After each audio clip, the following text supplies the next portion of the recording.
Selamat datang kembali di BNI Investor Daily Roundtable.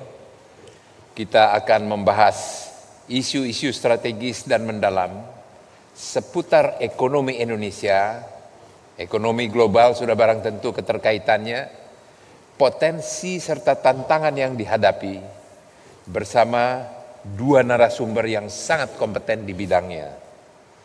Acara ini juga akan ditayangkan dan diberitakan di 401 media di bawah grup B Universe dan This Way.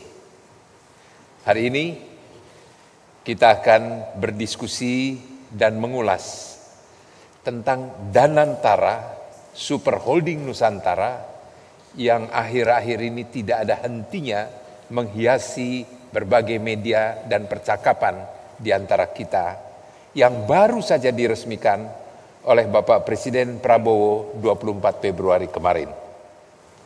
Telah hadir bersama kita Chief Operating Officer Danantara, Bapak Doni Oskaria, dan Chief Investment Officer Danantara, Bapak Pandu Syahrir. Sebelum kita memulai diskusi hari ini, kita simak tayangan berikut.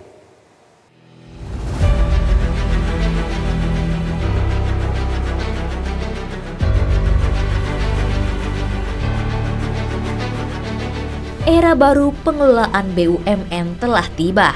Presiden Prabowo Subianto resmi meluncurkan Danantara Indonesia pada 24 Februari 2025 sebagai super holding BUMN dan lembaga pengelolaan aset negara dengan peran yang sangat krusial dalam penguatan ekonomi bangsa.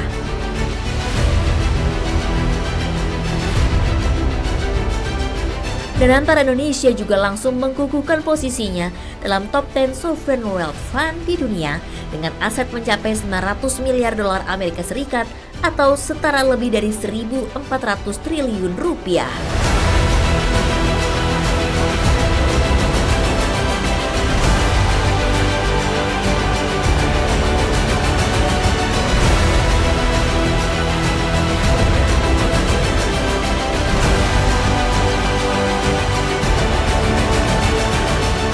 Seluruh rakyat Indonesia patut berbangga karena dengan total aset lebih dari 900 miliar dolar Amerika, Danantara Indonesia akan menjadi salah satu dana kekayaan atau sovereign wealth fund negara terbesar di dunia.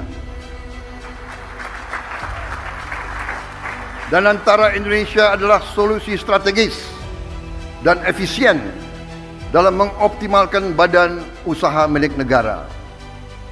Kita tidak hanya akan menginvestasikan dividen BUMN ke industri-industri yang mendorong pertumbuhan jangka panjang, tapi juga akan mentransformasi BUMN kita menjadi pemimpin kelas dunia di sektor masing-masing.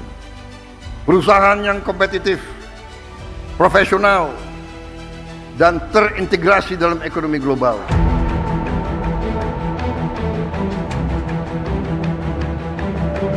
Dikomandoi oleh CEO Roslan Roslani, COO Doni Oskaria, serta CIO Pandu Syahrir, Danantara Indonesia sudah ditunggu berbagai tugas berat.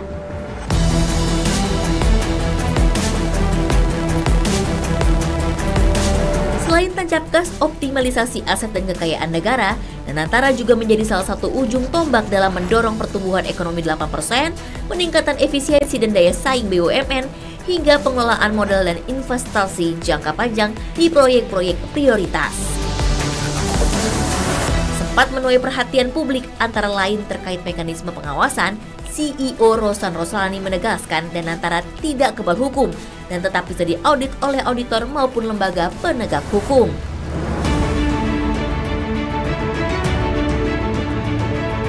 Di tengah berbagai tantangan ekonomi, sinergi Danantara dengan swasta menjadi kunci. Hadirnya Danantara harus dipastikan tidak menciptakan distorsi pasar maupun monopoli yang bisa menghambat persaingan sehat.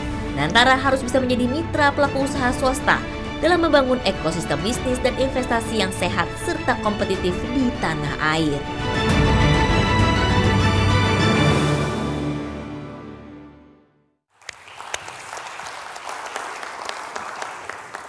Ibu, Bapak, dan saudara sekalian, kita membaca dan kita mendengar bahwa Danantara ini mulai dari mimpi dan konsep dari tokoh ekonomi bangsa yang dibuat lebih kurang 40 tahun yang lalu. Yang menjadi persoalan adalah konsep ini tidak disetujui oleh Bapak Presiden pada waktu yang lalu. Tetapi ternyata dipakai oleh beberapa negara tetangga kita dan berhasil. Ada yang menyaksikan apakah konsep ini masih relevan? Ya, sangat relevan. Dan nanti tentu kita akan mendengar bagaimana penjelasannya. Nah, catatannya adalah Bapak Presiden Prabowo tadi sudah menjelaskan, dikelola secara profesional, transparan, dan jangan pernah kita belum apa-apa sudah ada rasa ketakutan, karena Danantara ini dipimpin oleh 3 putra terbaik bangsa. Kalau mau ditanya, banyak yang terpanggil, tapi hanya 3 yang terpilih. Dan pilihan Bapak Presiden Prabowo, kita mengenal semua track record. Paling tidak saya secara pribadi, saya bisa memberikan, saya bisa mensyur, menggaranti dengan latar belakangnya, ketiga tokoh bangsa, ketiga putra bangsa yang terbaik ini akan sangat mampu untuk menangani dan membawa, mengawali Danantara yang tadi juga sudah disebut oleh Bapak Presiden untuk itu.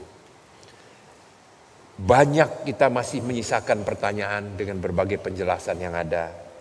Apalagi undang-undangnya juga baru disahkan. Ibu, Bapak, dan saudara sekalian, mengawali berbagai hal yang ada ini, maka kita akan mengundang, saya akan mengundang dari Pak Doni dan kemudian Pak Pandu untuk memberikan gambaran dulu, penjelasan. Sehingga kita nanti akan memiliki bahasa yang sama, pertanyaan yang sama yang mungkin sebenarnya mau ditanyakan tapi dengan penjelasan secara garis besar. Karena kalau tidak lebih 1 hari pun tidak cukup untuk memberikan dan menguraikan ini. Tapi secara garis besar kami nanti kita segera sekarang akan memohon Pak Doni untuk bisa berkenan memberikan penjelasan yang setelah itu akan dilanjutkan oleh Pak Pandu. Saya persilakan, Pak. Terima kasih Pak Enggar. Selamat sehat untuk semua hadirin yang hadir pada hari ini. Tentu satu kesempatan yang baik kita bisa berdiskusi mengenai Danantara. Dan pemahaman mengenai Danantara tentu sudah banyak kita dengar bahwa ini adalah pengelolaan konsolidasi daripada investasi pemerintah. Tetapi mungkin bagaimana bentuknya, kemudian seperti apa kita mengelola ini yang perlu kita jelaskan juga sehingga keraguan-raguan daripada publik dapat lebih terklarifikasi dengan baik. Sebetulnya Danantara itu di bawahnya itu kita memiliki 2 konsolidasi. Yang pertama adalah kita menyebutnya operasional, ya. Yang satu adalah investasi. Ini 2 korporasi yang berbeda. Tujuannya adalah yang pertama untuk tidak terjadinya resiko yang tergabung.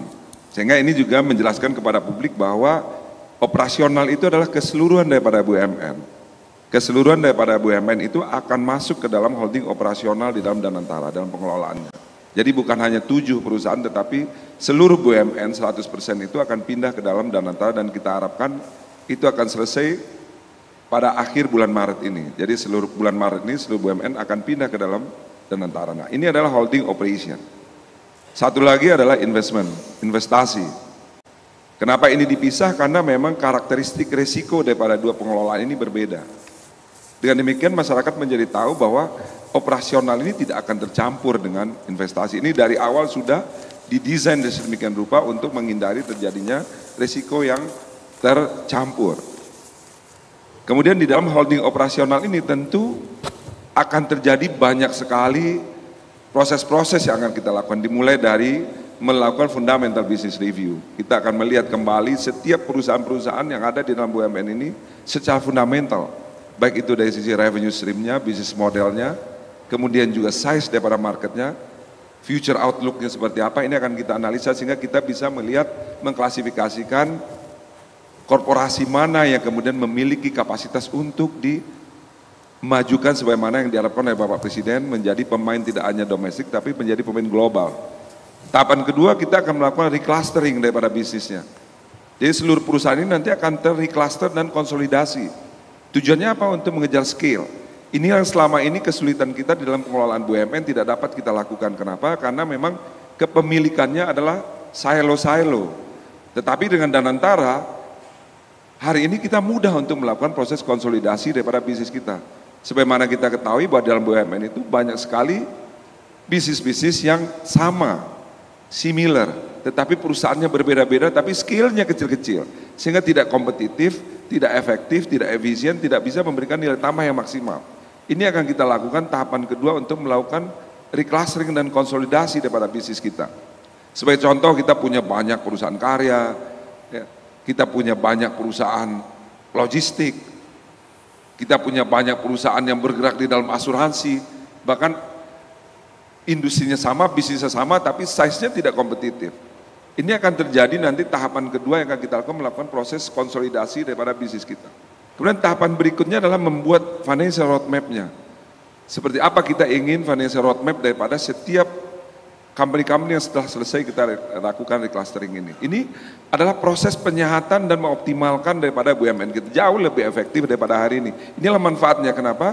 Karena ownership-nya satu. Dan tentu saja diharapkan dengan proses ini, Bapak-Bapak sekalian, itu kinerja daripada BUMN kita jauh lebih baik. Kalau hari ini profit kita, net income BUMN yang banyak orang tidak tahu, selama ini kan yang terdengar itu BUMN itu selalu rugi. Bahkan saya pernah baca ada yang tanya, coba tuliskan BUMN mana aja yang untung. Kenapa? Karena persepsi yang negatif terhadap BUMN. Tapi perlu kita sampaikan bahwa BUMN kita hari ini tuh untungnya 327 triliun setahun. Kontribusi BUMN terhadap APBN dalam setahun itu kurang lebih hampir 1/4 daripada APBN kita, kontribusi daripada BUMN. Dalam bentuk pajak, PNBP dan juga dividen. Nah, ini yang banyak tidak orang ketahui. Nah, kenapa kemudian BUMN yang dijadikan engine ini banyak dijadi contohnya di China, ya di beberapa negara memang BUMN juga memberikan kontribusi yang maksimal terhadap pertumbuhan ekonomi. Nah, ini satu pilar di dalam Danantara. Pilar keduanya adalah investment. Ini yang juga orang banyak mungkin bertanya seolah Danantara itu hanya investment, dan dari mana dana investasinya? Kalau kita memahami bahwa tadi BUMN-nya kalau dikelola dengan baik, hari ini saja bisa menghasilkan keuntungan 327 triliun, dividen inilah yang akan disetorkan ke dalam investment company. Jadi tidak ada pencampuran, jadi tidak ada kekhawatiran masyarakat, wah ini nanti uangnya uang nasabah yang akan diinvestasikan. Ini keliru sama sekali. Jadi yang masuk ke investment itu adalah dividen daripada pengelolaan BUMN. Masing-masing kami punya KPI, saya punya KPI mengelola BUMN dengan sebaik-baiknya dan memberikan nilai tambah yang maksimal, memberikan return yang maksimal. Kemudian Pak Pandu mengelola dividen yang tadi saya setorkan. Simpelnya begitu dividennya tahun ini misalkan kita setorkan 200 triliun. Pak Pandu kemudian mengelola ini. Dan dividen ini dapat menjadi repayment capacity bagi company ini. Jadi kalau kita di banking itu kalau kita punya pendapatan kurang lebih 100 triliun, kita bisa mengoptimalkan ini sampai dengan ya mungkin 8-10 kali. Ini analoginya yang mesti kita sampaikan kepada publik bahwa yang pertama bahwa risikonya tidak ada hubungannya dengan BUMN karena yang dipindahkan ke sini dan itu ada di dalam satu sovereign wealth fund kita yaitu tadi Danantara. Begitu dipisahkan lalu apa manfaatnya? Dengan kita melakukan pengelolaan ini kapasitas Indonesia menjadi luar biasa. Kalau dulu kita mengharapkan investor asing untuk melakukan proses hilirisasi, ya, kita nggak punya BUMN dulu nggak punya. Misalnya Main ID, coba teman-teman bayangkan, kalau dulu Main ID mau investasi di hilirisasi, banyak rasio yang sudah tidak bisa. Ada leverage rasionya, ada debt to equity rasionya, dan banyak-banyak rasio lagi. Tetapi dengan pola ini multi layering yang bisa kita lakukan, bisa dia project financing, bisa corporate financing, bisa juga di dalam bentuk tadi holding financing. Sehingga ketergantungan kita terhadap investasi asing itu menjadi bukan berarti kita tidak butuh, tetapi banyak sektor yang bisa kita lakukan. Nah, ini gambaran awal buat teman-teman sekalian bahwa satu, terjadinya pemisahan risiko antara pengelolaan operasional daripada BUMN yang sebagai penghasil dividen dengan investasi. Nah, investasi ini yang diharapkan oleh pemerintah, nanti investasi kita di dalam hilirisasi, ya, di dalam pangan, di dalam energi baru dan terbarukan, ini menghasilkan tadi employment, kemudian menghasilkan juga impact ekonomi yang signifikan, sehingga kemudian diharapkan pertumbuhan ekonomi kita menjadi sangat baik. Jadi cara berpikir yang fundamental bagi anak-anak kita sekarang adalah dulu kita berharap dari orang, sekarang ini kita yang punya kapasitas untuk melakukan sendiri, bahkan nanti mungkin aja Pak Pandu akan invest di luar negeri ya, membeli company-company di luar negeri yang memiliki impact terhadap Indonesia. Kurang lebih begitu penjelasan awal dari saya, Pak Enggar. Terima kasih Pak.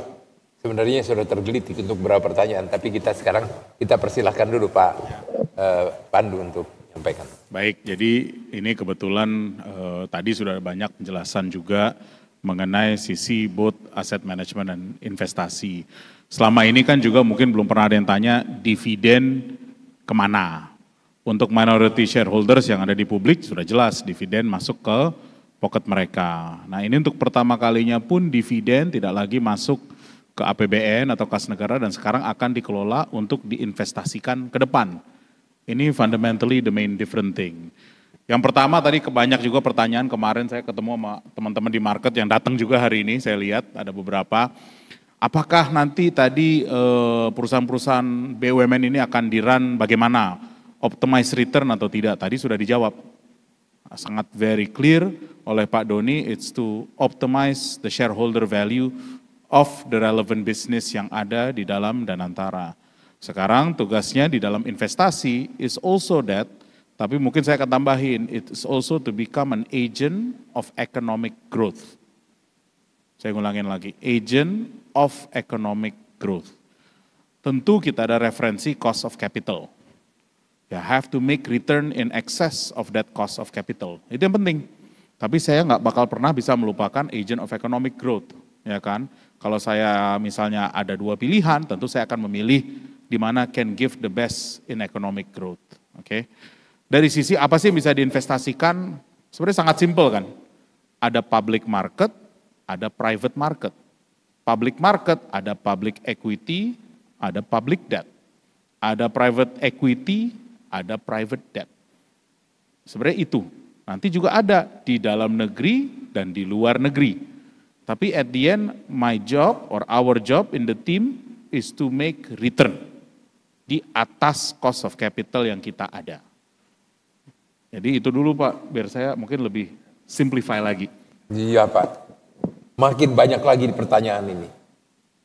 Saya mulai lagi dengan Pak Doni. Saya berangkat dari apa yang disampaikan Pak. Pak disebut sebagai super holding. Sekarang saja ada holding-holding yang membawahi beberapa anak perusahaan. Yang ini merupakan jenjang birokrasi lebih panjang daripada kecamatan ini. Tidak dari direksi kepada dewan komisaris, dari dewan komisaris harus bulat dan harus hadir semua, baru naik ke holding juga harus bulat, tidak berani ngambil keputusan, takut dipanggil, kemudian baru ke deputi menteri BUMN, baru ke menteri BUMN. Sekarang, apakah holding-holding ini akan dibubarkan? Ataukah sehingga kalau tidak, maka super holding akan menjadi jenjang birokrasi lagi yang panjang, yang keputusannya entah bagaimana. Catatan lain adalah, kalau ini semua disatukan, maka bagaimana perusahaan yang sakit, yang hampir sakit, dan yang sehat. Ini kan liabilities, Pak. Apakah dipisahkan dia, karena pada dasarnya, dia ini juga membebani Himbara. Bank-bank yang masuk di sini. Reserve for bad debt-nya dia pasti tidak akan merugikan dan mengganggu ekspansi. Kapan diselesaikan dan apakah tidak mau segera dibubarkan saja ini barangnya Pak? bagaimana dulu sudah disebutkan adalah berjanji anak batasannya, cucu cicit dari BUMN ini akan dihilangkan, tapi nggak hilang-hilang. Mau diapain ini Pak? Gitu. Terima kasih. Terima kasih Pak Enggar. Yang pertama adalah tadi berkaitan dengan proses manajemen daripada BUMN ke depan. Tadi sudah saya sampaikan bahwa dengan pola yang lama kesulitan kita untuk melakukan penutupan, pembubaran, merger, akuisisi dan lain-lain itu sangat sulit dilakukan karena memang BUMN hanya punya kuasa kelola. Jadi kita mesti membayangkan dulu struktur daripada BUMN di sebelum revisi undang-undang ini terjadi. Yang pertama adalah BUMN itu adalah milik Menteri Keuangan. BUMN hanya memiliki kuasa kelola, jadi tugas daripada Kementerian BUMN hanya sebagai kuasa kelola. Bayangkan bahwa ada perusahaan kita yang sudah pilot di PPA itu udah 4 tahun, 6 tahun, menutupnya aja sulit. Ini menjadi problem satu. Nanti saya akan cerita sedikit di undang-undang ini mengadres apa yang sudah disampaikan oleh Pak Enggar tadi. Ini yang pertama, kesulitan kita untuk melakukan ini. Yang kedua, mengenai juga pola manajemen, pola pengelolaan daripada BUMN yang kemarin terjadi dengan holdingisasi, ini juga belum bisa kita lakukan secara optimal karena tadi kepemilikan dan transfer daripada kepemilikan itu sangat sulit terjadi karena masing-masing silo. Contoh Mandiri punya Mandiri Sekuritas, BNI punya BNI Sekuritas, BRI punya lagi BRI Sekuritas. Ini satu sama lain sulit sekali untuk kita lakukan konsolidasi. Karena pola daripada kepemilikan sebelumnya. Ini satu. Tetapi dengan undang-undang yang baru, itu sangat mudah. Kenapa? Karena pemiliknya satu. Jelas pemiliknya adalah Danantara. Yang kita bisa melakukan proses bisnis konsolidasi dengan lebih mudah. Yang kedua berkaitan dengan BUMN-BUMN yang sakit. Kita harus lihat juga dasar tadi sumber daripada penyakitnya apa. Yang pertama memang ada sakit karena problem pengelolaan. Ini menurut saya, kita analisa ini yang saya bilang tadi bahwa tahapan 1 kita akan melakukan fundamental business review untuk mengidentifikasi apakah industrinya masih ada, future outlook-nya seperti apa, market sizing-nya seperti apa, kompetitor analisisnya kayak gimana, ya, kapabilitas daripada organisasi kita sejauh mana. Kalau memang tidak memungkinkan untuk berkompetisi seperti bagaimana tadi Pak Enggar bilang, mungkin kita akan melakukan konsolidasi. Either tadi perusahaan yang ditutup, yang penting adalah orang-orangnya tetap kita selamatkan. Bahwa tidak boleh, pesan daripada Bapak Presiden jelas, bahwa tidak akan ada impact terhadap karyawan di dalam proses ini. Yang ada itu karyawan tambah berada di perusahaan-perusahaan yang sehat. Nah ini bisa kita lakukan dengan mudah. Yang kedua, problem BUMN ini juga terjadi karena penugasan-penugasan sebelumnya. Yang juga harus kita akui, banyak BUMN masuk ke dalam sektor yang secara ekonomis itu tidak visible untuk dilakukan oleh korporasi. Misalkan pembangunan infrastruktur kemarin yang menyebabkan karya-karya menjadi problem secara ekonomi, secara komersial tidak visible untuk dilakukan. Di dalam undang-undang ini dijelaskan dengan clear bahwa setiap penugasan yang diberikan kepada BUMN dibiayai oleh negara. Ini adalah bentuk daripada belajar daripada yang lalu yang kita lakukan, sehingga kemudian kalau BUMN mendapatkan penugasan bukan berarti tidak bisa melakukan penugasan, karena kita adalah perusahaan negara, harus menjalankan tugas negara, tetapi sangat jelas dinyatakan bahwa dibiayai oleh negara. Ini yang juga harus kita pahami. Jadi kalau ada investor nanti yang masuk bekerja sama dengan Mas Panu, dia khawatir nanti ini dikerjain penugasan yang tidak visible secara ekonomis. Di dalam undang-undangnya sudah dijelaskan bahwa itu harus dibiayai negara. Karena komersial tidak memungkinkan untuk dijalankan oleh BUMN. Nah ini yang aspek kedua yang ditanyakan oleh Pak Enggar tadi, bahwa ada penugasan, kita lihat problemnya itu kenapa. Kalau problemnya karena tadi penugasan, tentu kita ke depannya sudah tidak akan terjadi. Kalau perusahaannya memang secara fundamental tidak kompetitif lagi, harus kita konsolidasikan. Dan itu banyak sekali. Pak Enggar, kurang lebih daripada perusahaan BUMN itu sampai ke anak cucu itu ada 800-an.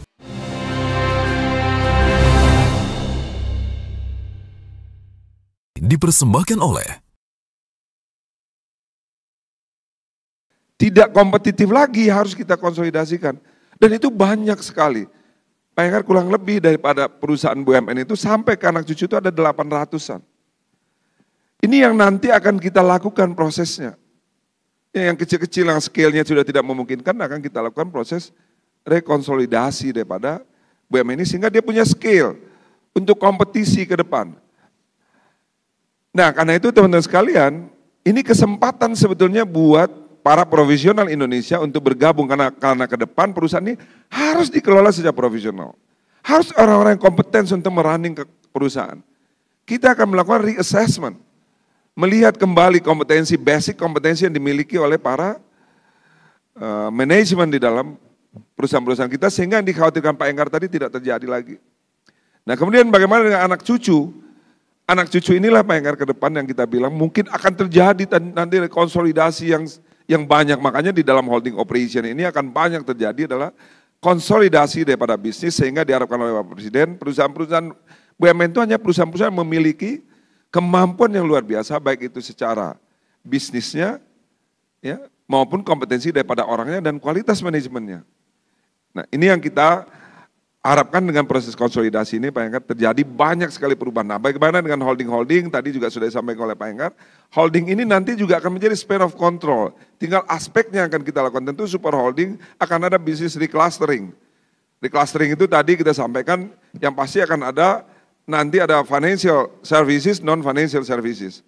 Ya, pasti akan terjadi konsolidasi ke depan yang membuat BUMN kita itu nanti membanggakan, yang menjadi satu company-company yang kuat secara fundamental dan kuat secara manajerial. Terima kasih Pak. Pak, benar ya Pak ya, jangan kelamaan ya Pak. Karena janjinya sudah lebih hampir 4 tahun Pak, dulu begitu kan. Dan nggak ada, tanpa ada melibatkan perasaan dan mampu mengatasi titipan-titipan ya Pak. Setuju Pak. Masih karena garisnya dari Pak Presiden Prabowo jelas sekali. Ini karena sementara ini banyak titipan seperti ini. Nah Pak, sekarang ini untuk investasi. Pak, saya masih melihat bahwa kebijakan politik kita itu sosialis kapitalistik ya Pak ya, nampaknya tidak etatis. Dengan kemampuan yang ada di Danantara, masih adakah tersisa kemungkinan kami yang swasta ini bisa hidup Pak? Karena semua investasi diambil semua. Mana mungkin kami bisa bersaing dengan kemampuan finansial yang seperti ini.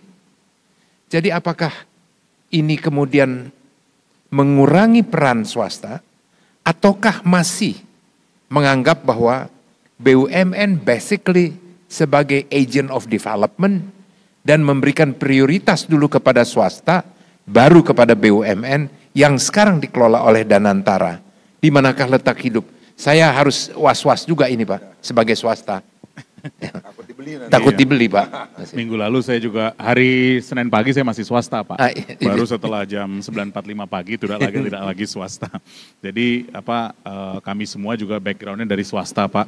Jadi baik Pak Rosan, Pak Doni, saya sendiri, kami semua dari swasta dan memang kami sangat paham Pak, that worry ya. Mungkin satu yang mau saya tambahin sebelum saya langsung jawab Bapak, ini juga banyak pertanyaan soal governance ya. Menurut kami sih governance segala-galanya karena memang ini adalah to win market trust, ini sangat penting. Saya sering banyak dapat masukan juga baik Pak Doni, saya sendiri dari sosial media, dari media, semua berita-berita baik positif dan juga yang konstruktif ya kan. Saya bahasa banisnya begitulah. Yang saya sadar rupanya semua teman-teman di sini sayang banget sama Indonesia. Itu yang mungkin paling penting. Makanya semua yang komen-komen yang ada ya kita tampung dan kita bisa mengerti the worry Pak, termasuk worry Bapak tadi, ya kan. Dan menurut saya sih satu aja tadi saya sempat sebut sebagai agent of economic growth, soal return in excess of our cost of capital. Tapi jujur kan Pak, at the end of the day the dividend is very big. Kita harus memilih Pak. The job is for the private market to flourish Pak. You have to succeed. Bapak succeed, kita semua sukses Pak. Ini yang paling penting. Jadi nggak mungkin bahwa worry Bapak tadi kita tetap in the right mindset bahwa private market itu harus menjadi mitra kerja kita Pak untuk growth. Itu mungkin yang paling penting, mitra partner bersama. Ini angin segar. Kita yang teman-teman yang dari swasta, termasuk saya juga diri saya, untuk kita menatap dengan penuh optimis dan kehadiran Danantara ini bisa lebih membuka opportunity karena tidak diambil sendiri, karena yang berdasarkan pengalaman kita Pak Doni, bahkan sampai di bawah saja untuk plastik di bandara saja itu harus cucunya BUMN itu. Ya itu sudah tidak lagi ya Pak ya, jangan kasih lagi Pak yang begituan. Kalau enggak nanti barangkali kita teman-teman media akan menyoroti kok ini masih gitu ya. Supaya barangkali Bapak kelewatan saja itu sih Pak. Pak, sekarang ini bagaimana pemerintah melalui Danantara ini benar-benar bisa membuild up keyakinan dan bisa akhirnya menarik investasi asing. Ini juga nanti ada korelasinya dengan Pak Pandu, tetapi dari sisi operatingnya Pak. Bapak tadi sudah sampaikan, apakah tidak sebaiknya Bapak menyampaikan itu nanti secara lebih runtut lagi, dan nanti kita sama-sama mensosialisasikan, this is the way that we going to do gitu, yang akan dilakukan. Berikanlah confidence. Kita tidak bisa menutup mata dengan berbagai kasus yang terjadi pada waktu yang lalu. Yang pasti saya pribadi meyakini ketiga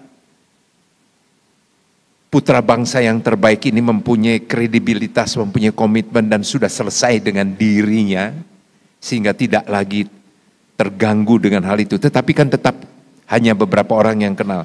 Bagaimana Bapak bisa meyakinkan agar mereka bisa menaruh kepercayaan dan sudahlah, jangan pikir yang lain. Benar-benar percaya, leave it kepada bapak-bapak sekalian. Sedikit Pak. Terima kasih Pak Enggar. Sebetulnya bahwa memang banyak, dan saya juga mengalami sampai hari ini masih ketemu beberapa BUMN yang rusak itu karena pemimpinnya. Saya selalu menyampaikan dalam setiap kesempatan Pak Enggar kepada seluruh manajemen BUMN bahwa tidak ada perusahaan itu rusak karena karyawannya. Bahkan kita kadang-kadang sedih melihat ya karyawan yang sudah bekerja 27 tahun, 37 tahun, kemudian bisa tidak gajian hanya karena kesalahan daripada direksinya. Direksinya mungkin masuk penjara, tetapi penyakit terhadap perusahaannya tidak bisa diselesaikan. Dan kebetulan saya orang yang di dalam memimpin BUMN selama ini, saya cukup dikenal sangat dekat dengan karyawannya. Jadi kalau selama saya jadi wamen, mungkin saya ketemu perusahaan yang besar-besar mungkin jarang ya. Tapi saya sudah ketemu dengan Serikat Pekerja Indofarma itu lebih dari 6 kali. Saya makan siang dengan mereka, menanyakan problematika mereka, memikirkan nasib mereka. Ya jadi boleh dicek, itu saya lebih banyak menghabiskan waktu saya dengan perusahaan-perusahaan yang sakit. Saya ketemu dengan Kimia Farma, udah berkali-kali, mungkin 5-6 kali. Dengan Krakatau Steel, saya lebih suka untuk melakukan pekerjaan-pekerjaan yang itu yang pertama. Yang kedua adalah saya juga mencoba untuk mengimplementasikan bagaimana pengelolaan perusahaan yang baik ketika memimpin InJourney. Termasuk tadi yang disampaikan oleh Pak Enggar, kita menutup kalau di Angkasa Pura itu Pak Enggar dulu anak perusahaan itu sampai dengan punya warung Pak, namanya Tahu Susu Sono. Jadi kalau hari ini tanya ke Angkasa Pura, dia sudah tidak punya anak perusahaan satupun. Semuanya sudah tidak ada anak perusahaannya. Sehingga kita bisa membangun core kompetensi yang baik, fokus kepada bisnisnya, dan memberikan result yang baik. Yang berikutnya adalah mengenai transparansi dalam pengelolaan. Di dalam pengelolaan InJourney kemarin sebagai contoh saya mewajibkan seluruh daripada perusahaan yang di bawah InJourney itu mempergunakan Big Four, walaupun Big Four itu ya Big 10, Big 12, tetapi at least saya bilang perusahaan yang kredibel di dalam memberikan auditor. Ini penting sekali, kenapa? ada dua hal yang menyebabkan BUMN ini mati selama ini menjadi problem. Yang pertama adalah karena direksinya, kedua adalah mengenai financial engineering. Hampir semua BUMN yang mengalami masalah itu adalah akibat dari financial engineering. Ini makanya selalu saya tekankan, dan ke depan Pak Enggar di dalam pengelolaan ini, kita akan membuat bahwa semuanya sangat transparan di dalam pengelolaan BUMN. Karena itu, tata kelola menjadi apa yang disampaikan oleh Bapak Presiden juga, bahwa tata kelola menjadi kata kunci dalam pengelolaan BUMN. Dan boleh dilihat bahwa masih ada BUMN-BUMN yang mengalami persoalan, tetapi jumlahnya jauh lebih kecil dibandingkan dengan BUMN-BUMN yang sehat dan dikelola secara baik dan proper. Nah, ke depan tentu dengan reclustering dan bisnis konsolidasi ini, jumlah BUMN-nya juga akan lebih manageable, sehingga potensial terjadinya resiko fraud, ya, kemudian mismanagement, ini bisa kita kurangi dengan lebih signifikan. Dan tentu saja juga akan menjadi bukti ke depan nanti yang paling penting Pak Enggar adalah penempatan orang-orang yang akan kita tempatkan itu basisnya adalah kompetensi dan profesionalisasi daripada orang-orang itu. Nah, nanti akan terlihat dari susunan manajemen yang akan dipilih nanti di dalam holding ini, tentu publik juga melihat, oh ini memang orang-orang yang memang sudah qualified di dalam mengelola company. Nah, inilah yang kita harapkan, ini juga memberikan sign kepada publik bahwa perusahaan ini dikelola secara profesional. Kalau kita nanti ternyata orang-orangnya publik tidak diketahui juga, tentu publik akan melihat bahwa ini masih sama aja, takutnya begitu, kurang lebih Pak Enggar. Ya Pak, saya senang ini, dan ini juga menggembirakan bagi teman-teman BUMN. Pak, sekarang Pak, ini ya, kan apapun dengan berbagai kasus, di satu sisi fraudnya tadi terjadi, tetapi di sisi lain kalau hanya ditakut-takuti seperti itu, maka akan takut ini untuk investasi Pak Pandu. Kalau terjadi bukan miss lah, kan tidak mungkin bahwa melakukan sesuatu itu 100% digaranti pasti untung dan sebagainya. Terjadi kerugian, apakah kemudian dari Pak Pandu dengan jajarannya di bawah ini, kemudian itu dianggap merugikan negara? Ini kan yang harus, supaya kita ada, kalau tidak. Sebenarnya jawab pertanyaan yang Pak Doni malah lebih bisa bagus lagi jawabnya. Tapi overall business judgment rule sangat diperkuat di sini.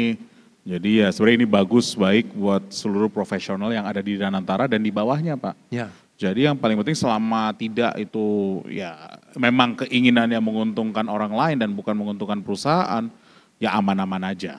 Ini malah buat profesional atau teman-teman yang ingin bekerja sama dengan Danantara ataupun dengan perusahaan-perusahaan yang ada di BUMN, ini sebenarnya lebih membuat diri Anda seharusnya jauh lebih nyaman, menurut saya sih ya. Tapi nanti mungkin Pak Doni bisa tambah juga dari sisi ini. Dan yang kedua memang keinginan kita memang lebih further professionalize dan mempermudah berbisnis dan bermitra. Jadi misalnya keinginan JV itu sesuatu yang baik dengan yang asing maupun dengan yang dalam negeri untuk membangun sesuatu. Tadi saya ngulang lagi dari awal, dan antara itu dari sisi investasi dan juga dari sisi asset management atau holding operasional adalah menjadi agent of economic growth.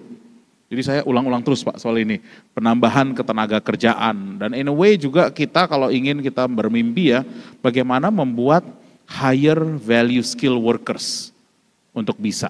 Dan ini juga bisa misalnya orang Indonesia yang sekarang bekerja di luar negeri, karena tidak ada in a way job placement yang pas untuk ada di sini. Karena di sini banyak sekali di technical skills, di higher value worker Pak.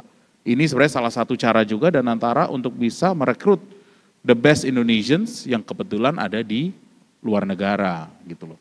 Dan lebih fleksibel ya Pak ya. Karena kalau berdasarkan undang-undang BUMN yang lalu, maka berbagai ketentuannya itu sangat ketat. Katakanlah kalau sekarang Bapak pegang duitnya duitnya banyak banget. Kalau yang dulu duit dari swasta, mayoritas harus dimiliki BUMN. Ya. Nah ya siapa yang mau Pak, jadi nggak jadi itu.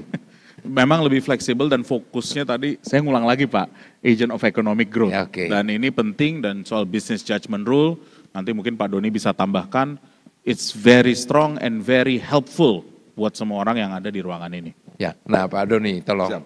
Terima kasih Pak. Ini juga penting diklarifikasi kepada publik. Karena selalu dikaitkan bahwa nanti dengan Danantara itu seolah-olah untouchable. Nah, teman-teman sekalian, itu ada namanya di dalam undang-undang kita yang aspek prinsip yang kita kedepankan itu mengenai tadi business judgment rule. Itu memang sebetulnya dilakukan untuk tadi yang Pak Enggar sampaikan, memprotek setiap decision provisional daripada apa yang kita lakukan sebagai provisional. Bahwa di dalam undang-undang itu dijelaskan pengurus atau direksi dan komisaris tidak dapat dituntut di muka hukum apabila mampu menjelaskan bahwa tidak terjadi tadi ya conflict of interest, tidak bahwa decision yang diambil itu tidak ada conflict of interestnya, tidak ada mengambil keuntungan pribadi, tidak ada juga kecurangan di dalamnya. Tetapi murni dilakukan dengan pertimbangan bisnis.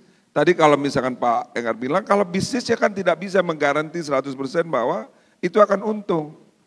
Makanya di dalam undang-undang itu disebutkan kerugian Danantara adalah kerugian Danantara, bukan kerugian negara. Ini penting untuk disampaikan. Lalu seolah-olah pasal ini kemudian menunjukkan bahwa ini, oh nanti ini mereka bisa seenak-enaknya. Tidak demikian, diberi ruang secara bagi para profesional untuk melakukan business judgment-nya secara profesional, tetapi dia diawasi dengan sangat ketat supaya tidak terjadi abuse of power atau tidak terjadi penyimpangan. Bagaimana lalu pengawasannya? Di dalam Danantara banyak sekali pengawasan yang berlapis, mulai dari Dewan Pengawas, ya. Kemudian di atasnya ada lagi Oversight Committee, ya. Yang terdiri dari siapa oversight komitenya? Presiden menyampaikan ketua KPK, ketua BPK, ketua PPATK, ketua apalagi Kapolri, Kejaksaan Agung. Tidak ada organisasi yang pengawasnya lebih banyak daripada itu. Coba. Tujuannya apa tadi? Seperti Pak Enggar bilang, memberikan kepercayaan kepada publik bahwa perusahaan ini harus di-running secara provisional dengan kaidah provisionalitas yang benar. Tapi kalau sudah menjalankan secara provisional, kemudian rugi juga dan sudah dilakukan risk management yang baik, ya namanya juga berbisnis. Selama tidak dia menerima uang, tidak disuap, tidak mengambil keuntungan sendiri, yaitu adalah business judgment. Ini juga penting diketahui. Jadi bukan berarti kemudian dengan konsep ini bisa melakukan. Lalu ada juga yang bertanya, bisa nggak tidak diaudit oleh BPK? Justru keliru. Kalau dulu kita diaudit, kalau selama dulu kita di BUMN, audit BPK itu belum tentu setiap tahun Pak Enggar. Tapi hari ini mau dia 24, mau setahun 13 kali juga bisa. Kenapa? Karena di undang-undangnya dapat diaudit atas permintaan daripada DPR. Misalnya DPR ngerasa ini perlu diaudit itu, ini perlu dicek itu, misalnya ya bisa anytime. Jadi kekhawatiran publik seolah-olah, oh ini kenapa itu dibuat oleh Bapak Presiden supaya tadi bahkan pesan dari Bapak Presiden lebih baik lambat tapi hati-hati karena ini uang rakyat.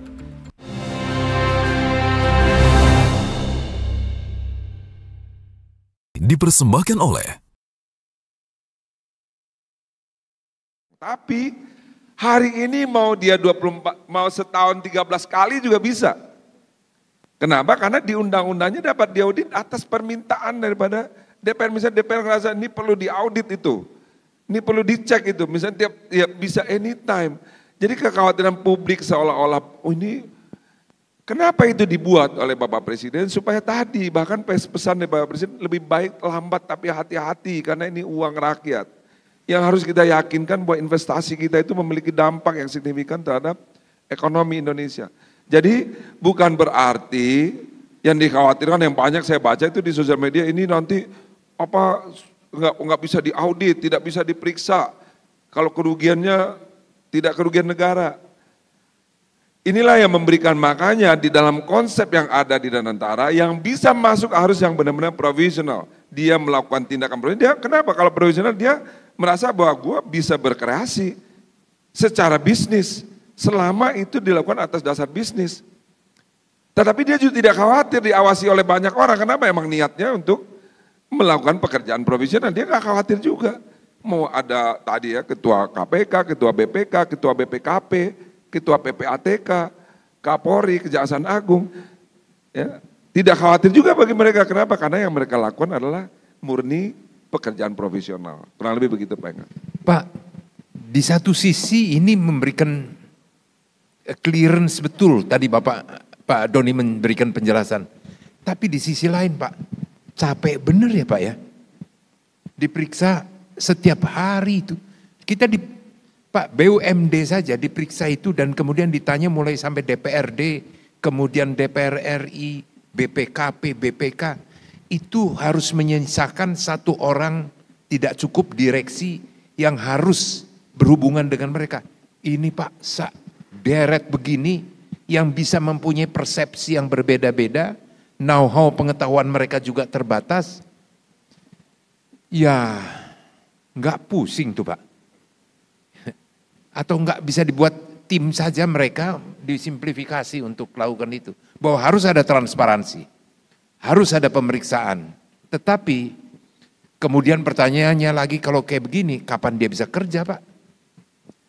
Jadi bahwa memang tentu di dalam Dewas ini Pak, mereka punya komite. Kita membuat juga ada komite-komite di dalamnya. Ada investment committee, ada juga remuneration committee, ada juga di dalamnya ethical committee. Jadi memang ada badan organ yang akan mensuplai kepada para dewan pengawas dan oversight committee ini.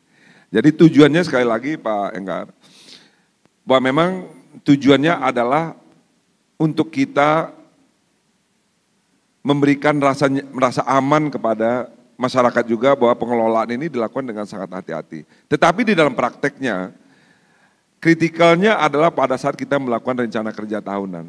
Misalkan nanti saya mengajukan rencana kerja, Pak Pandu mengajukan rencana kerja, disitulah perdebatannya. Kalau itu sudah disetujui tentu di dalam eksekusinya ini akan ada regular meeting dengan pengawas saja. Tetapi konsepnya adalah waktu pengajuan rencana kerja itu, di situ akan tercantum rencana kerja operasional kita terhadap BUMN akan seperti apa. Rencana kerja kita secara investasi seperti apa yang nanti akan disampaikan, kemudian apabila itu disetujui, kita akan bekerja basisnya adalah itu, kurang lebih gitu Pak. Pak ada tambahan sini, saya hanya saran sedikit saja Pak. Pak itu di dalam peraturan pemerintah tinggal tolong tambahkan, diskresi itu tidak bisa dipidanakan Pak. Kalau Bapak diskresi kebijakan itu dipidanakan, nggak ada satupun. Saya juga barangkali menyarankan Bapak marilah kembali ke swasta saja untuk kemudian kita jalan. Karena itu berbahaya sekali. Karena tadi seperti itu. Benar Pak, ini karena judgement pada saat ini, business judgement pada saat ini, inilah yang benar. Dan itu diskresi kebijakan itu benar. 5 tahun yang kemudian dia salah Pak. Bukan salah, dia rugi. Itu dikaitkan, dihitung dengan harga, dengan kondisi pada saat 5 tahun yang akan datang. Dengan dinamika yang begitu berubah. Wah saya kasihan Pak, saya nggak sampai hati. Transparansi mutlak. Dan saya juga adalah tugas dan bagian dari kita semua dan terutama kami untuk mensosialisasikan this is clear. Jadi tidak usah ada kekhawatiran untuk itu.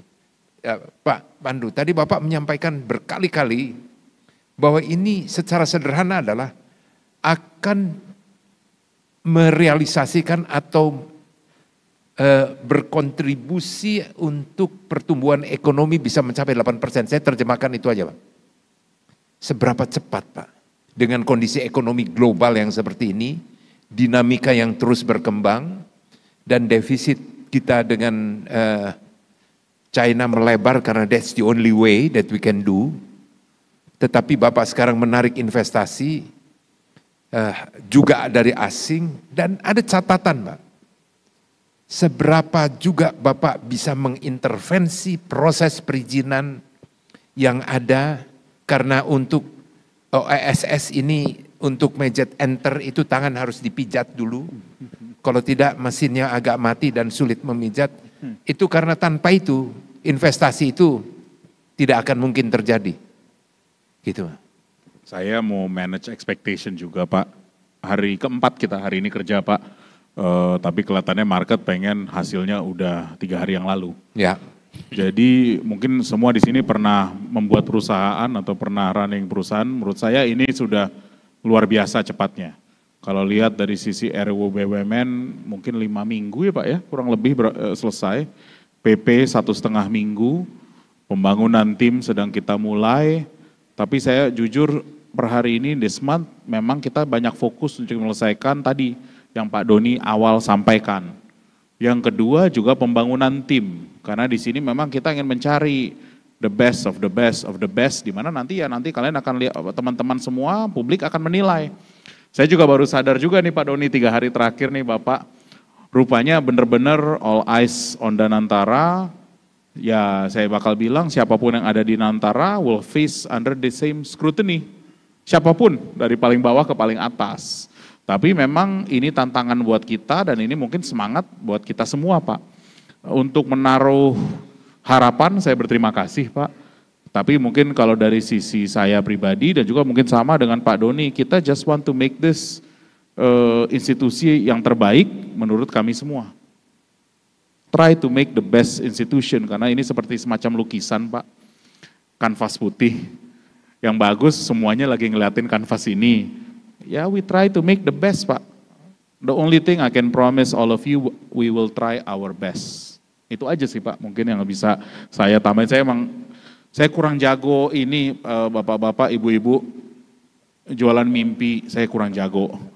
Saya insya Allah tahun depan kita duduk lagi di sini, nanti bisa menilai sendiri gitu loh. Jadi ya, give us time, insya Allah ini bisa berhasil dan saya mohon support dan dukungannya Pak.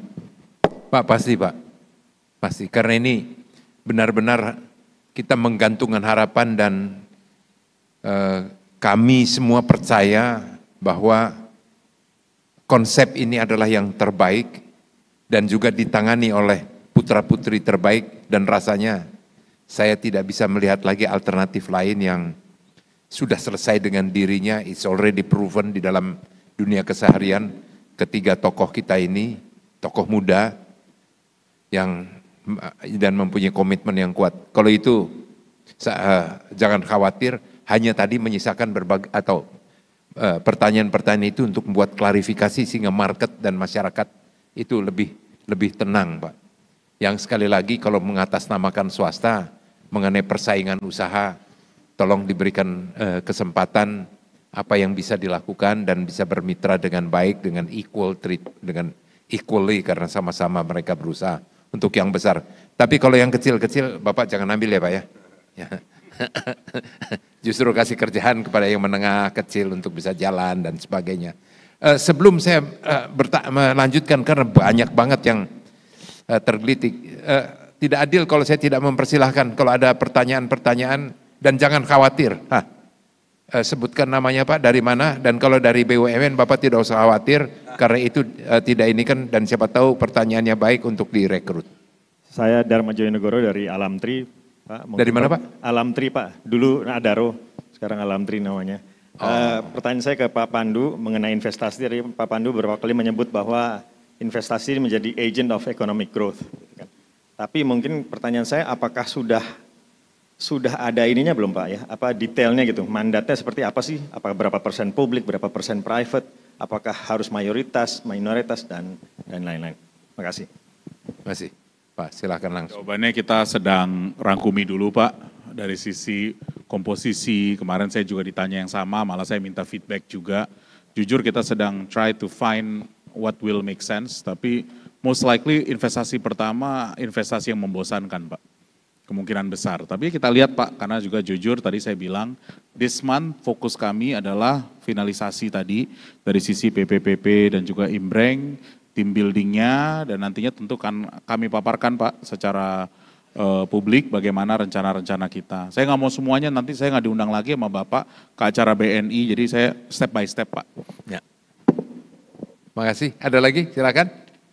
Terima kasih Pak, saya Setiawan dari Perum Brutani Pak. Ada beberapa pertanyaan ke Pak Doni maupun ke Pak Pandu.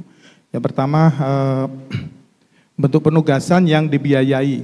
Di kami ini ada model seperti ketahanan pangan Pak, namun masih self-sufficiency, jadi ada memenuhi untuk ketahanan pangan ini, untuk pengadaan keberhasilan padi, jagung, kedelai ini atas biaya sendiri.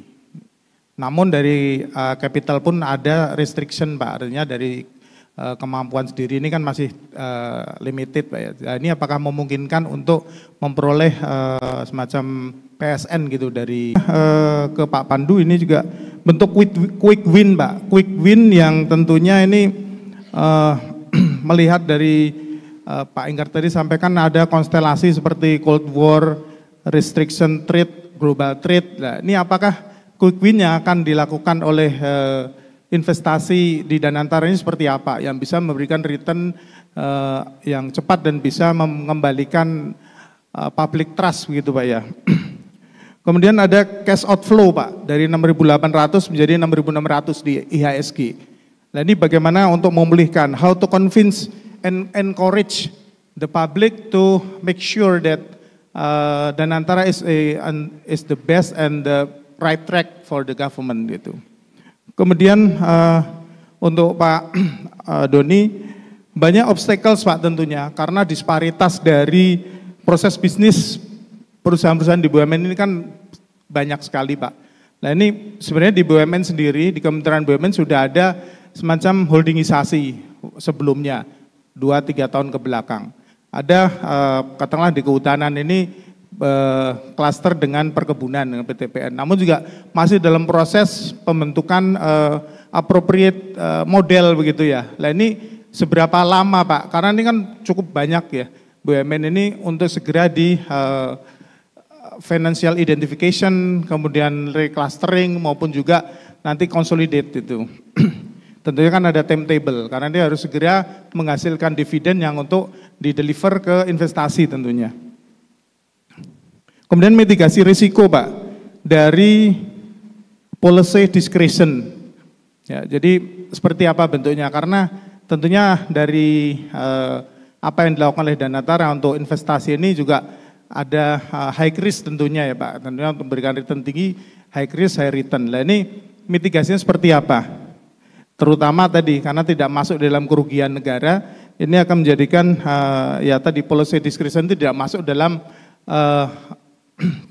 semacam apa tadi disampaikan Pak Enggar ini tidak masuk dalam ya istilahnya ada dalam proses bisnis saja ya, bukan dari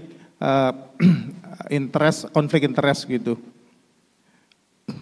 Mungkin itu saja Pak dari kami, terima kasih. 5 pertanyaan mungkin bisa disimplify jawabannya menjadi beberapa. Yang pertama adalah berkaitan tadi dengan penugasan di tempat Bapak. Di dalam undang-undangnya jelas bahwa pendekatan Danantara ini adalah pertama harus atas parameter komersial. Tetapi bukan berarti, tadi saya sampaikan, bukan berarti tidak bisa menjalankan tugas negara, namanya juga badan negara, tetapi di dalam undang-undangnya dijelaskan bahwa untuk setiap penugasan dibiayai oleh negara, itu stated. Jadi kalau memang perhutani mendapatkan satu penugasan dan bukan karena analisa bisnis daripada CEO ataupun board of directors-nya, itu namanya penugasan, kalau itu diminta. Sehingga dia berhak untuk melakukan tadi, dibiayai untuk proses itu. Ini yang pertama. Yang kedua berkaitan tadi dengan diskresi. Sama dengan Pak Enggar tadi minta kepada saya supaya nanti diskresi ini tidak bisa dipidanakan. Itu jelas itulah ruh daripada undang-undang kita ini, yang disebut dengan business judgment rule. Kalau hari itu bahwa decision yang diambil itu murni karena keputusan bisnis, itu tidak dapat dipidanakan.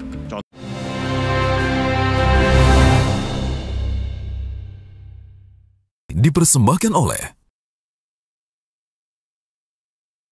nanti diskresi ini tidak bisa dipidanakan.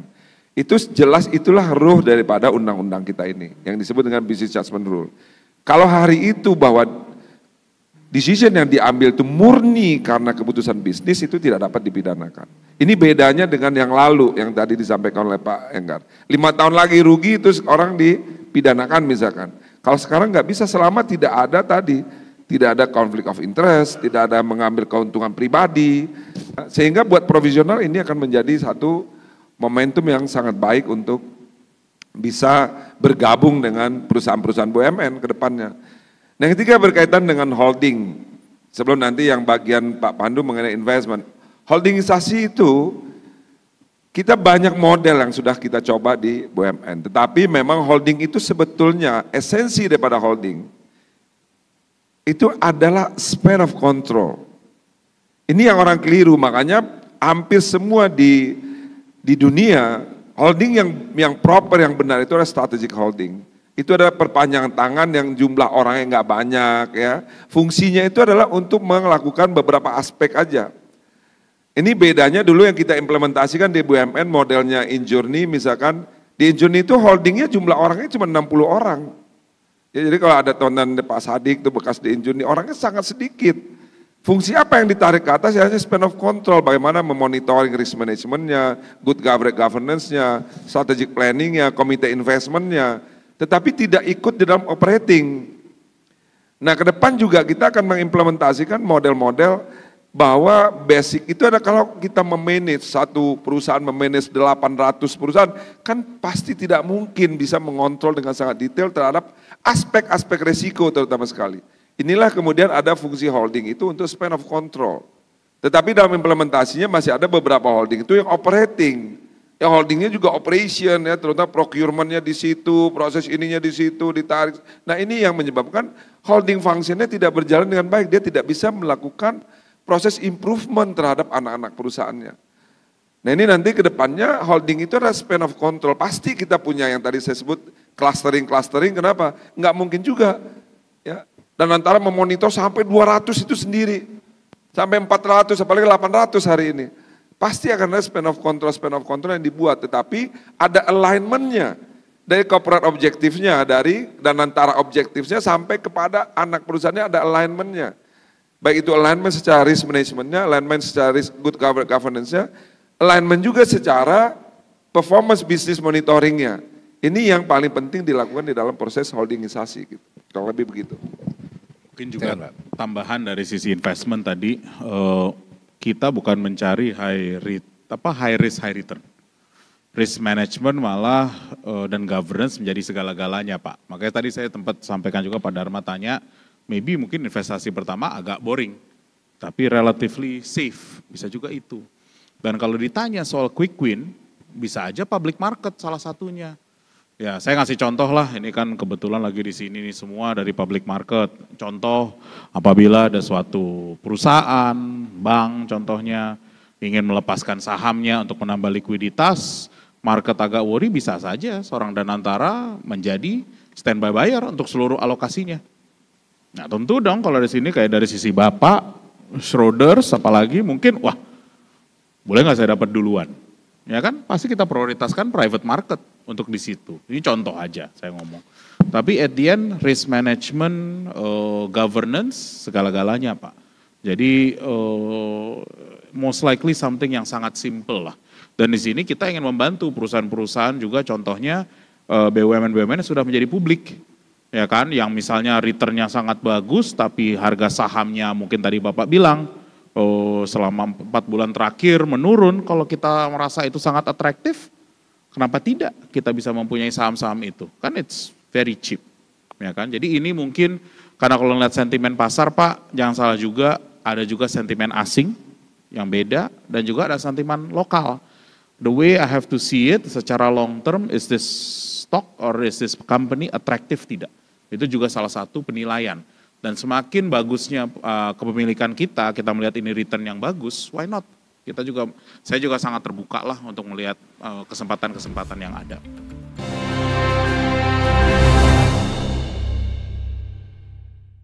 Dipersembahkan oleh. Iya Pak, saya ingin menambahkan ini kalau saham lagi turun, it's time to buy. Daripada orang lain yang ngegoreng, ini mumpung. Saya juga sudah lagi ngantri. Bu, ini terutama bank-bank ini barang, kita kenal nih semua banknya lagi sehat-sehat. Kita borong aja, make profit pasti. Yakin saya. Jadi ya it's time to buy. Kita lagi siap-siap untuk lakukan itu. Tapi nanti aja dulu sesudah hari ini, karena saya mau ambil duluan. Pak, ini barangkali saya mau klarifikasi bukan PSN ya Pak ya, PSO barangkali. Yang dari itu kehutanan dengan ini PSO. Nah persoalannya Pak adalah memang Pak nitip nih Pak. Ini perhutani sama PTPN, baduh Pak. Ya agak banyak saya cerita bisa nanti Pak, tapi di luar saja. Itu tolong dibenahi karena itu raja-rajanya banyak Pak. Kecil-kecil rajanya tapi besar artinya. Dan apakah perhitungan PNL-nya ini setelah masuk PSO? Idealnya dulu saya pernah mempersoalkan waktu itu di DPR, PSO itu di bawah Pak. Jadi benar-benar operating profit itulah yang diukur, baru kemudian tidak. Kalau enggak, buat apa lagi? Jadi dia hanya berputar saja uang itu. Mungkin ada sedikit Pak. Definisi ada yang memang PSO tetapi parameter komersial Pak. Oke. Sebagai contoh misalkan pupuk, tentu karena kita PSO tapi ada margin daripada COGS-nya. Tetapi ada juga PSO yang memang tadi contoh lagi PLN karena ada COGS-nya, cost of production-nya tentu ada marginnya untuk mengoperate. Pertamina juga demikian. Ini memang kita masukkan dalam consolidated report di dalam net income kita. Tetapi kalau PSO murni, PSO, tetapi di sisi ada positifnya, kita juga ada PSO negatifnya kan Mbak. PSO negatifnya tadi ya, tadi proyek-proyek yang non komersial yang secara komersial tidak visible dijalankan, tetapi pemerintah minta untuk dijalankan yang masa lalu misalkan seperti infrastruktur, jalan tol yang tidak visible. Tapi kan ini bagian daripada proses kontribusi BUMN kepada negara. Nah ini jadi balancing. Jadi kalau pertanyaannya apakah total, ya total memang net income yang kita konsolidasikan itu termasuk di dalamnya semua daripada hasil pengelolaan BUMN yang ada di bawah Kementerian BUMN. Ada tambahan Pak?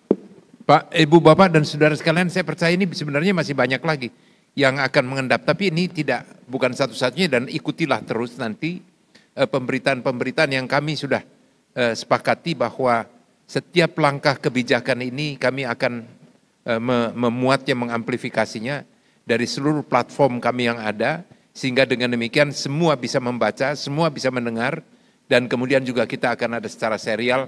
Ini memang kewajiban dari Danantara, tetapi catatannya kalau setiap hari saya meminta mereka menjelaskan kapan mereka kerja. Jadi itu di tengah mereka kerja nanti kita akan juga menyisipkan waktu-waktu untuk itu. Sebab yakinlah mereka 7 kali 24 jam mereka sudah tidak mungkin lagi. Ini berbeda dengan pada waktu agak di swasta. Saya sering ketemu Pak Pandu untuk kemudian lagi berjalan-jalan bersama dan ia lagi makan. Tapi sekarang agak sulit.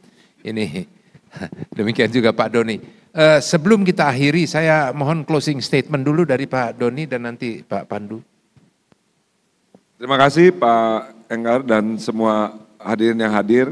Harapannya dengan Danantara ini kita mampu untuk memberikan kontribusi yang jauh lebih positif lagi bagi pertumbuhan ekonomi Indonesia. Yang kedua adalah memberikan lapangan pekerjaan yang banyak bagi masyarakat Indonesia. Dan yang terakhir sekali tentu mengundang sebanyak mungkin para profesional yang ingin mengabdi, berkarya, memberikan kontribusi terbaik bagi pengelolaan perusahaan-perusahaan kita yang berbasiskan kepada kompetensi, profesionalitas, integritas. Inilah yang kita harapkan nanti banyak bergabung sehingga Danantara ini betul-betul seperti yang diharapkan oleh Bapak Presiden kita, ini menjadi daya dobrak bagi pertumbuhan ekonomi Indonesia ke depan.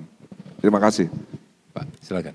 Terakhir juga ini menambah dari sisi Pak Doni tadi, kami semua satu tim mencoba membuat ini suatu institusi yang dimana kita semua sebagai stakeholders dan bapak-bapak dan ibu-ibu adalah stakeholders, buat institusi ini menjadi institusi yang bisa kita banggakan bersama.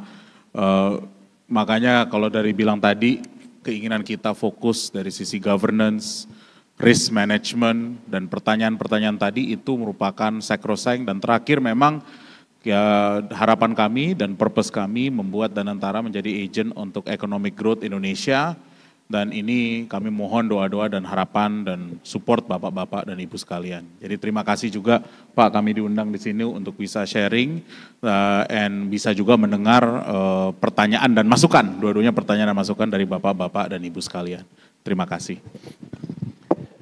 Ibu, bapak dan saudara sekalian, secara garis besar apa yang disampaikan oleh kedua tokoh kita ini, saya meyakini bahwa sudah paling tidak ada kegalauan yang ada, itu harusnya sudah bisa terjawab. Karena keyakinan yang disampaikan ini kita bisa dapatkan, kita bisa serap esensinya. Dan hal yang pasti, Ibu Bapak dan Saudara sekalian, kegiatan ini saya meminta kepada Pak Rosan sebagai CEO-nya. Tetapi kepadatannya yang luar biasa, dan kemudian beliau menugaskan, mendisposisikan kedua sayap dari CEO ini, yang pada dasarnya mereka bertiga ini saling mengisi satu dengan lain, dan dari sini saja kita melihat bagaimana kerjasama yang terjalin, jawaban dan sebagainya, penjelasan saling mengisi, dan tidak ada ego di antara mereka. Karena itu dalam satu organisasi menentukan perjalanan ke depan dengan dana yang sekian besar yang dikelola, maka saling percaya, saling bekerja sama, saling mengisi itu penting.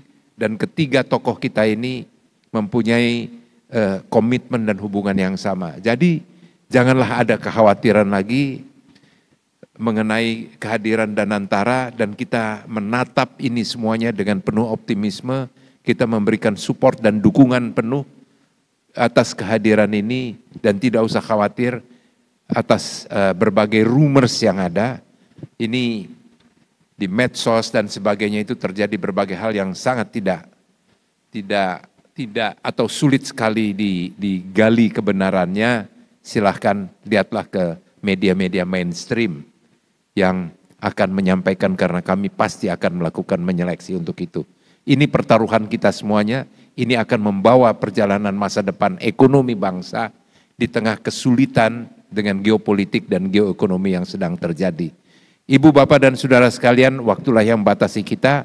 Terima kasih kepada Pak Doni dan Pak Pandu di tengah segala kesibukan dan tekanan yang begitu besar, masih berkenan meluangkan waktu, dan kita ke Ibu, Bapak, dan Saudara sekalian yang juga berkenan hadir dengan rekan-rekan direksi BNI yang telah bekerja sama dengan kami untuk bisa terselenggaranya acara ini. Terima kasih kepada Ibu, Bapak, dan Saudara sekalian. Kita diskusi kita dalam BNI Investor Daily Roundtable hari ini kita akhiri, dan sampai jumpa kembali.